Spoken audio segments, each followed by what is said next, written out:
ஒப்பிற்கும் வீட்டிலுள்ள செல்வத்திற்கும் என்ன தொடர்பு தெரியுமா? நீர் சூழ் உலகு என தமிழ் மொழியில் ஒரு வாக்கியம் உண்டு.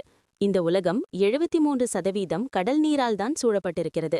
இந்த கடல் மனிதர்களுக்கு பல நன்மையான விடயங்களை தந்து கொண்டிருக்கிறது. நமது இந்து மத வேதங்கள் மற்றும் சாத்திரங்களில் கடல் ஒரு ஆன்மீக முக்கியத்துவம் பெற்ற ஒரு இடமாக கருதப்படுகிறது. அந்த கடலிலிருந்து மனிதர்கள் உண்ணும் உணவை ருசியூட்டவும் மற்றும் பல நன்மைகளை வழங்கும் வகையில் பெறப்பட்ட ஒரு பொருள்தான் உப்பு. அந்த உப்பின் ஆன்மீக தான்மீக ரீதியான பயன்களைப் பற்றி இங்கு சித்தர்களின் குரல் வாயிலாக தெரிந்து கொள்வோம். வீட்டில் பணப்புழக்கம் அதிகம் இருக்கவும் செல்வநிலை உயரவும் நம் வீட்டிற்கு மாதா மாதம் வாங்கும் பொருட்களில் மகாலட்சுமியின் அம்சமான கல்லுப்பை முதலில் வாங்கும் வழக்கத்தை கடைபிடிக்க வேண்டும். மேலும் வீட்டில் எப்போதும் இந்த உப்பு சுத்தமாக தீர்ந்து போகாமல் படி பார்த்து கொள்ள வேண்டும். எல்லா சமயங்களிலும் குறிப்பாக வெள்ளிக்கிழமைகளில் உப்பை தரையில் சிந்தாதவாறு பார்த்து கொள்ள வேண்டும். வெள்ளிக்கிழமைகளில் கல்லுப்பை சிறிது எடுத்து வீட்டில் மகாலட்சுமியின் படத்திற்கு முன் வைத்து வணங்குவது அந்த தேவியின் அருளை பெற்றுத்தரும். முற்காலத்தில் வீட்டிலிருந்த வயதான பெண்கள் ஒவ்வொரு வாரமும் ஞாயிற்றுக்கிழமைகளில் வீட்டிலுள்ள அனைவரையும் வரவழைத்து 1-2 காய்ந்த மிளகாயையும் சிறிது கல்லுப்பையும் எடுத்துக்கொண்டு அனைவருக்கும் திருஷ்டி சுற்றி அந்த உப்பையும் மிளகாயையும் தீயிட்டு கொளுத்துவர். அப்போது அவை இரண்டும் பொறித்து கொண்டு எரிந்தால் நம்மிடமிருந்த மிகுந்த தீய அதிர்வுகளை அது ஈர்த்து கொண்டுள்ளது என அறியலாம்.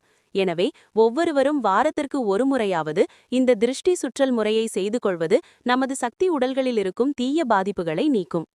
நமது உடலை சுற்றி சாதாரண மனித கண்களுக்கு புலப்படாத சூட்சும சக்தி உடல்கள் இருக்கின்றன.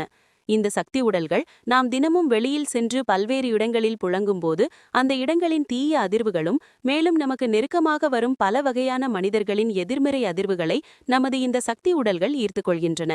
இந்த கீரியான அதிர்வுகள் நமது சக்தி உடல்களில் தங்கி நமக்கு பல பாதிப்புகளை ஏற்படுத்தும். எனவே இவற்றை நீக்குவதற்கு நாம் தினமும் குளிக்கும்போது பயன்படுத்தும் நீரில் சிறிது கல்லுப்பை 1 தேக்கரண்டி அளவு கரைத்து கொண்டு அந்த நீரில் குளிக்க வேண்டும்.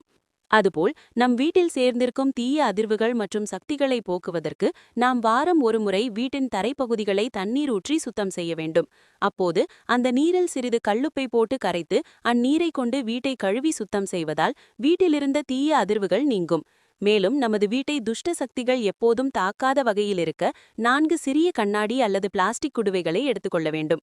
அந்த குடுவைகளில் சிறிதளவு கல்லுப்பை இட்டு காற்று புகாவண்ணம் அந்த குடுவைகளை நன்கு மூடி வீட்டின் வெளிப்புற சுற்றுச்சுவற்றில் கிழக்கு, மேற்கு, வடக்கு, தெற்கு என 4 திசைகளில் 4 குடுவைகளை வைத்துவிட வேண்டும்.